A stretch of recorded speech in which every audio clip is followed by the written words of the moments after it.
First, we're going to be putting together this Samick Sage Recurve Bow, arguably the most popular recurve bow available today. So what do you need when you're putting together a Takedown Recurve Bow? What are the parts? You obviously have two limbs, you have the riser, and you have a screw for each limb. And here I have a bowstringer. Now a bowstringer is not required, but it is recommended. It's the safest way to do it. I personally would recommend picking one up for 10-15 bucks. I have some of the best bowstringers available today in the description below. It's a couple bucks. It makes the whole process much safer and much easier. So first thing you're going to want to do is you're going to want to take the riser and find out what is the front and what is the back of the riser. Now the easiest way to do that is to figure out, do you have a left-hand or right-handed recurve bow? Which one did you purchase? And then it's going to fit snugly in to one of your hands. If I put it in this hand, it's not going to fit. If I try to hold it this way, it's not going to fit that well either. There is a curve here that's made to fit your hand into, to fit the center of the crease of your palm in there right there. So this is a right-handed recurve bow, so I'm going to be holding it with my left hand like this. Okay, so when I attach the limbs, I need to make sure that the limbs are pointing away from me when I'm holding my recurve bow. So this limb would slide into here. If you see the top of the limb, it's pointing away from me. So all you do is you attach this right here. You put that in there. It slides right in. And then you're going to get a screw, and you're going to screw that in with your hand. Get that in nice and tight. Tighten it as much as you can. That's one limb, and you're going to do the same thing with the other. Every step you want to make sure you get a grip on the recurve, you get a good grip on the recurve bow, and it's pointing away from my body. That's how recurve bows are designed. The limbs point away from you, and the string kind of brings them together. That's where the tension comes from. So this one, it's the same thing. I'm going to want to slide it in such a direction where this is pointing away from me. This slides right in, right there. So what you're going to want to do, put this down. Let's get the other screw. Screw that in right there.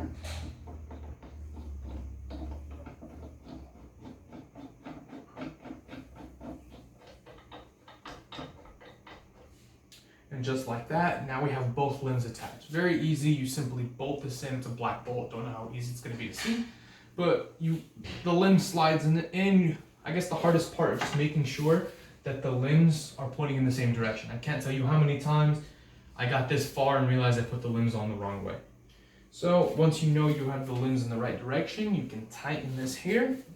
And the last step, probably the trickiest step, is stringing your recurve bow. Getting the limbs on are easy. The next part is stringing the recurve bow.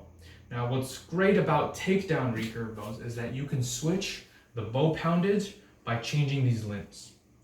These are my 45-pound limbs right here. I also have 30-pound limbs. Whenever I want to change it, all I have to do is take the string off, take these off over here, slide in my new limbs, and I'm ready to go. So the last step is going to be stringing the recurve bow. This part's a little tricky. I'm going to get the camera a little closer to show you guys that one. This last part of setting up a recurve bow is arguably the most difficult. It's now time to get the string onto the recurve bow that we've set up here. So the first thing you're going to want to do is get your bow orientation. So hold the bow, figure out what's the top and what's the bottom. You can figure that out by getting a good grip on the bow.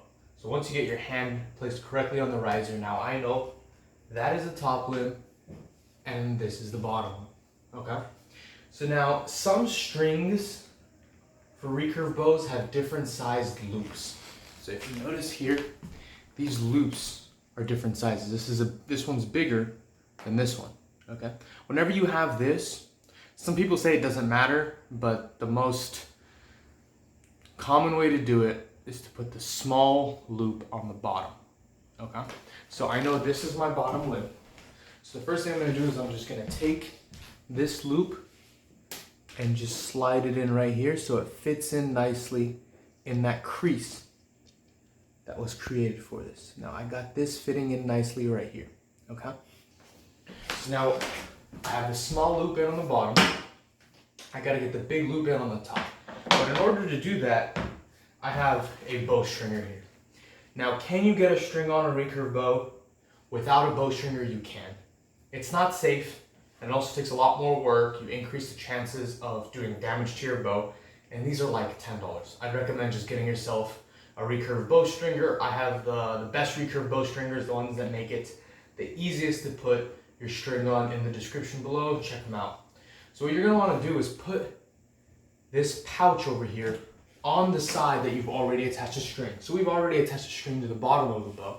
So I'm going to grab this and I'm going to put this pouch over here.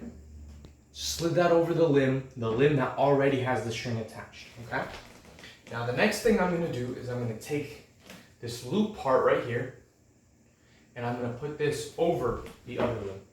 So just over it like this.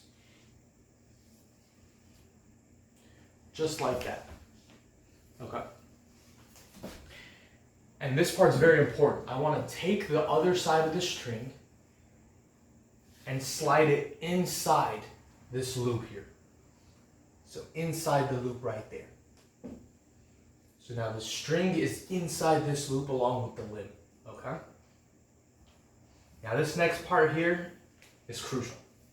What you're gonna wanna do is you're gonna wanna lift up your recurve bow, but still ensure that this string is still inside this loop over here, okay? Then what you're essentially gonna do is you're gonna bend, put your foot in between the bowstringer here, and you're gonna lift up the bow with one hand. This causes the recurve bow to bend. And while this is happening, you're gonna wanna slide this string on it. If you can see right here, the bow's not bent and this string doesn't reach the limb, obviously. So you're gonna get that tension in and then attach the string. I'm gonna angle it over here so you can see me slide it in on this side over here. Now this loop, obviously the string's inside this loop. This loop, the further out it is, the easier it is to bend. So you're gonna wanna keep this out as far as possible without it sliding in. So you get your foot, stand firmly on the floor, and with your other hand, you're gonna lift it up. Now, the heavier the bow, the harder this is gonna be to do. This is a 45-pound Samick Sage, so it shouldn't be that difficult. So I'm gonna lift this up closer to my body, and as that goes, the bow bends, and I should be able to slide that right on top, right there. Just like that. Now I can take this off, take this pouch off here, and now I have a strung recurve bow.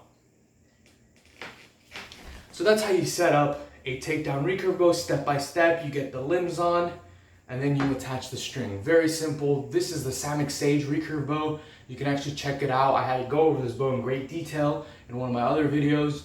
That should pop up right around here, I think. Here. And yeah, if you like the video, I'm going to be taking the Samick Sage hunting come hunting season. So if you're interested in watching those, I'm gonna attach a GoPro on this camera. We're gonna have some fun out there, some deer, maybe some elk. Check it out. So yeah, if you like the video, please like it. If you're interested in seeing my future videos, my future hunting videos, please subscribe, and thank you for watching.